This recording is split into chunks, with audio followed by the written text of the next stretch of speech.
शिक्षक को इतना प्रताड़ित किया जाता है। 5 बजे आओ, 6 बजे आओ, मिशन दक्ष पर आओ, मैंने सारा दिन एक के दक्ष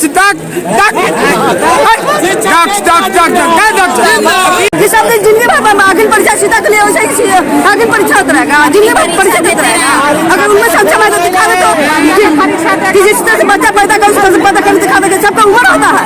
सर पे कफन बांध के आए हैं, दोनों भाई इतना भाई बहन सब साथ आए हैं, सर पे कफन बांध के आए हैं, नीतीश सरकार से 2 हाथ करने आए हैं। क्या मांगे हैं प्रमुख मांगे? मेरा बिना शर्त राज्यकर्मी का दर्जा।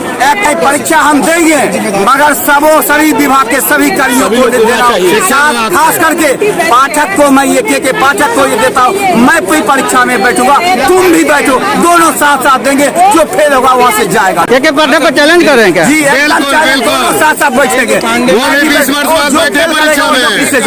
चैलेंज देता हूँ।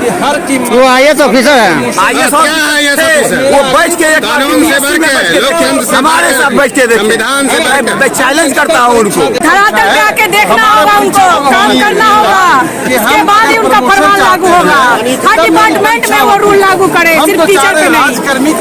के पाठक के आने के बाद कहा जाता है कि शिक्षा में सुधार हुआ है, इसमें क्या सुधार नहीं हुआ है, सिर्फ उनका फरमान है, फरमान सुधार कुछ नहीं हुआ है। उनका हमेशा उनके खिलाफ भी लोग आंदोलन करते हैं। अगर सही फरमान रहता तो हम लोग उसको फॉलो करते। तो परीक्षा नहीं दीजिएगा?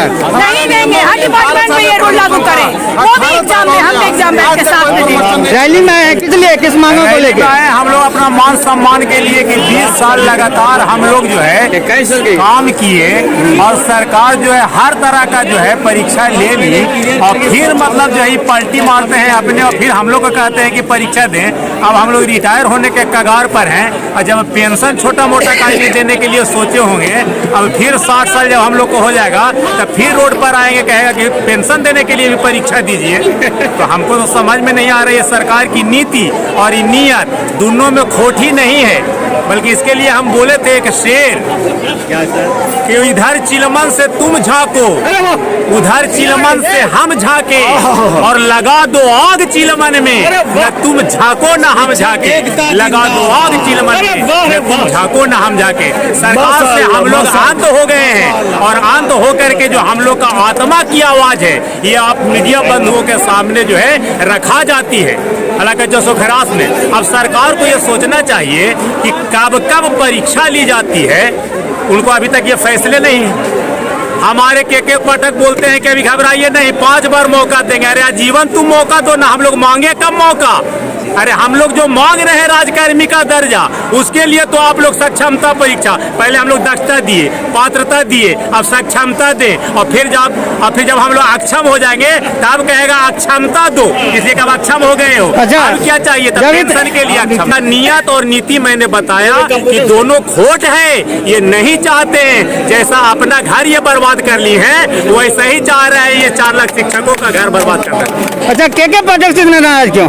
के पाठक तो क्या है, वो डमरू है जो बजा ले। के पाठक एक IAS अफसर है, वो थोड़े मुख्यमंत्री से ऊपर है, लेकिन ये ऊपर उठ के पानी बहा रहे हैं। ये मुख्यमंत्री से भी ऊपर उठ गए हैं। इनको पता नहीं कि हम कौन सा IAS हैं।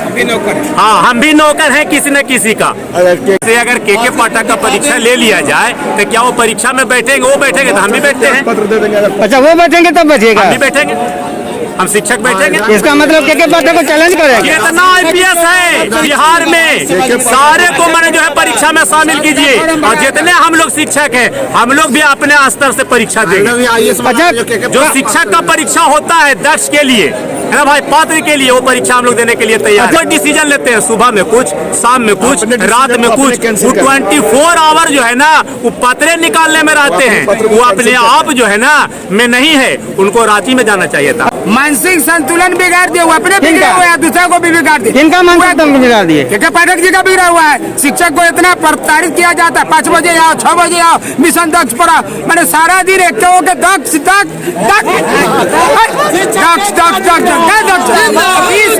साल से ऐसा मेरा पढ़ाया हुआ बच्चा बिहार में टॉप 10 करता है, IAS बनता है, IPS बनता है।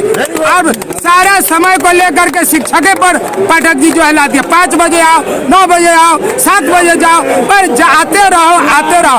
इस चीज में मानसिक संतुलन शिक्षक का भी बढ़ गया है। माननीय मुख्यमंत्री से हम आग्रह करेंगे, कोई भी शिक्षक राष्ट्र का निर्माता कहते हैं कि शिक्षक राष्ट्र का निर्माण करता है, तो इसका संतुलन सही रखेंगे, समय जो सही पढ़ाने का है वो रखेंगे, तब ना हम अच्छा बच्चा निकालेंगे।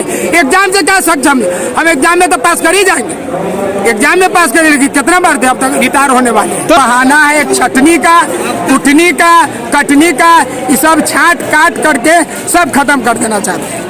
आज यह जो हुजूम, यह जो लाखों लाख की संख्या में जो शिक्षक यहाँ पटना की धरती पर पहुंचे हैं, इसका मकसद एक ही मकसद है, सरकार गलत मैसेज दे रही है समाज में कि शिक्षक सक्षमता परीक्षा का विरोध कर रहे हैं। हम सक्षमता परीक्षा के नाम पर जो धोखा हो रहा है, जो शिक्षकों के भविष्य को बर्बाद करने की साजिश हो रही है, हम इसका विरोध कर रहे हैं। ये सक्षमता नहीं है, क्योंकि हम पहले ही प्रशिक्षित हो चुके हैं, पहले ही हम दक्षता दे चुके हैं, हम TET पास कर चुके हैं, STET पास कर चुके हैं, फिर किस बात की सक्षमता हमारी ली जा रही है भाई? 18 बरस, 20 बरस से, 19 बरस से, 21 बरस से पढ़ा रहे हैं, सक्षमता हमारी अभी बाकी है नहीं। सक्षमता के नाम पर हम शिक्षकों को घर से बेघर करने की साजिश है, नौकरी से बेनौकरी करने की साजिश है, और वेतन के नाम पर सरकार हमारा कुछ भी वेतन स्पष्ट नहीं कर रही है, कह रही है कि जो पाते हैं उससे कम नहीं पाएंगे। तो बताइए आप ही की विरोध क्यों नहीं किया जाए, जब आप हमारी सेवा निरंतरता का लाभ नहीं दे रहे हैं, ऐच्छिक स्थानांतरण की सुविधा नहीं दे रहे हैं, हमारे वेतन मान का स्लैब आप नहीं बना रहे हैं, तो क्या यह सक्षमता है? यह धोखाधड़ी है। सिर्फ शिक्षकों को, नियोजित शिक्षकों के भविष्य को चौपट करने की यह एक गहरी साजिश है, और तब तक हमारा विरोध जारी रहेगा जब तक सरकार अपने इस गलत मंसूबा को खत्म करके नियमावली में संशोधन करे, क्योंकि नियोजित शिक्षक पहले से ही 60 वर्ष के आयु तक के लिए नियोजित है, तो फिर दुनिया का कोई माई का लाल 60 वर्ष के पहले हमें सेवा से बर्खास्त नहीं कर सकता है। 50% का आरक्षण देती है सरकार की, महिला को 50% का आरक्षण है, तो क्या वोट लेने समय आरक्षण का मांगे की जाती है ना, वोट लेते समय इसका प्रयोग होता है, लेकिन क्या आज अगर हम लोग नौकरी में हैं, नौकरी दी है, तो क्या हम मांगने गए थे उनके घर पे, हमारी योग्यता थी, उन्होंने ऐसा प्रक्रिया बनाया तब हम आए, अब आने के बाद कहते हैं ये नियम क्या होता है? अभी इलेक्शन है ना, आए जितने भी प्रतिनिधि हैं वो हमारे एग्जाम जो हम लेंगे एग्जाम, उसको एग्जाम दे के अपना प्रतिनिधि बन के दिखाएं। उनका एग्जाम आप लीजिएगा? हाँ, क्यों नहीं लेंगे? मैं शिक्षक हूँ ना, मैं प्रतिनिधि बना सकती हूँ, मेरे अंदर ये पावर है। क्या सरकार के अंदर पावर है वो अधिकारियों को पैदा कर सकते हैं? नहीं, वो शिक्षक के अंदर है कि हम लोग बच्चे को सुधार के, बच्चा को जन्म देकर, एक औरत बच्चे को जन्म देकर एक अच्छा इंसान बनाती है, एक शिक्षक एक अच्छा इंसान बनाता है, लेकिन प्रतिनिधि सरकार क्या कर रही है? अच्छे इंसान के अंदर मानसिक दबाव दे रहे हैं। यहाँ की महिला के साथ जो दबाव हो रहा है, घर से बाहर करके नौकरी करना, इसकी मानसिकता पीड़ा, हमें मानसिक रूप से ना बीमार नहीं कमजोर बनाया जा रहा है। ये सरकार की नीति है कि 50% आरक्षण दे, और जब वो आए ऑफिस में तो उसको प्रतिनिधित्व किया जाए, यही सरकार की उद्देश्य था। बार-बार हम देंगे अखिल परीक्षा, के लिए हम लोग बल्ली होते रहेंगे, सब परीक्षा देते रहेंगे जिंदगी बुरा रिश्ता के। अगर सक्षमता है तो नीतीश कुमार दिखा दे दौड़ के, 10 साल के बच्चे के बराबर में अपने दौड़ के दिखा देते तो हम जानेंगे। 100 साल में और 50 साल में अंतर नहीं है, 10 साल के में और 2 साल में अंतर नहीं है, कुछ बुझावे नहीं करता है कि सब जिंदगी भर अखिल परीक्षा सीधा के लिए वैसे ही अखिल परीक्षा होता रहेगा, जिंदगी भर परीक्षा